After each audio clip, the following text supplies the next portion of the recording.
stolen since 1960 has not been up to 191 billion naira stolen by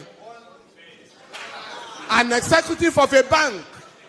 I'm sure you know what I'm talking about. Yes. A lady executive of a bank was charged with stealing 250 billion naira. She pleaded with the government, can I do plea bargain? I will return 194 billion naira. Now, and I'm saying all the money stolen by armed robbers since 1960 has not been equal to that. But we are then told by the ruling class, aided by imperialism, that everybody should mind his own business because of the fear that if you have a united African country in Nigeria, 170 million people, that is one of the largest markets in the world. So for them, they want to keep us divided so that it's easy to rule us. And that is what is going on. Now, Prof, I've enjoyed your lecture. Very stimulating. I have one or two problems. Yes, Africans are corrupt, but I beg you, don't be tempted to jump to the conclusion of the West that stigmatizes us as the most corrupt people on earth. It's not true. America, Britain are the worst corrupt nations on earth. Prof, the Transparency International try to rank great corrupt countries. They say Nigeria is corrupt, Ghana is corrupt, Cameroon is corrupt. But Switzerland, that warehouses all corrupt money in the world, is never in that reckoning. Secondly, sir, and I think that was the point Nkrumah was making, neocolonialism, the last stage of imperialism. Corruption, we must know, sir, is a manifestation of corruption. Because, like Fela said, Fela once asked me, I feel you are a professor of law. Fela said, Femi, with all this your funny law, now, where did you get the idea of fraud from? Money laundering. If the Western people were not stealing, there would be no word like fraud. No word like stealing. But Fela then warned us, don't accept their language and their ideology. When you say money laundering, Fela said, what is money laundering?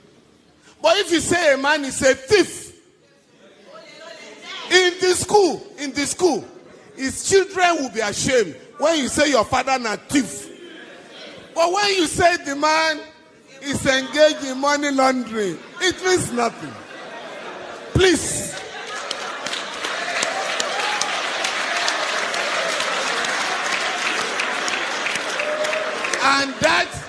And that was when Fela was reminding us that they get the ruling class. Fela said members of the ruling class have ways of deceiving us. Embezzlement, the fraudulent. Make I remember another word, just to deceive people.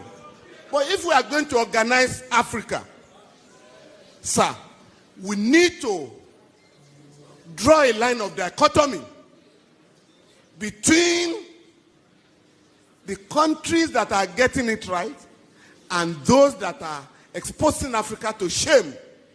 You mentioned Rwanda. Rwanda, not just the cleanest city, has the largest number of women legislators in the world, ahead of the West.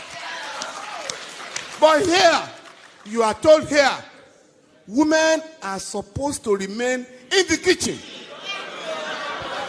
not to go to politics. And you know how they keep women away from politics? All the meetings of political parties are held in the dead of the night. Why? I'm talking of great ideas by lecturers, and you could pick and choose. And I chose ideas that could transform our continent.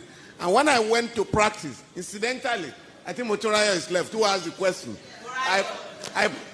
Morayo. I practiced under our father, the late Alawa Kabashorun, and he was an African lawyer, was very close to Nkrumah, Fela and all that. And that generation believed that Africans should be made to realize that we can solve our own problems. Fela sang about religion, and this is very important, because I was just reading Pastor Adeboye, who has just said that he wants to establish more churches so that everybody can have a church within a walking distance.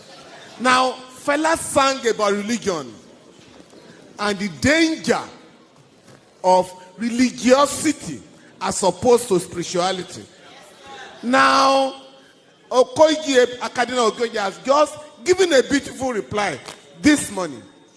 That what Adebayo is talking about are business centers, not religious institutions.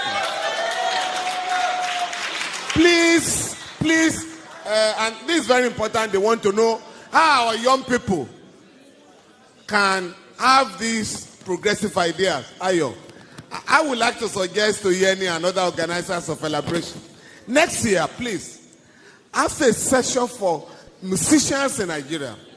Not just the show. Have an intellectual engagement with them so that you can get them to realize what it means. My own son, my son is a musician.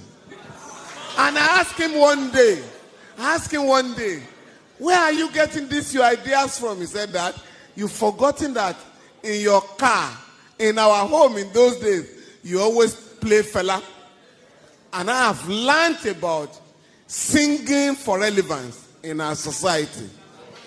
The last one is about the elite. All of us here, including Prof.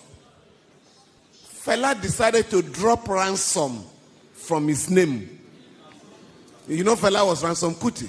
He dropped it and chose Anikulapo Kuti.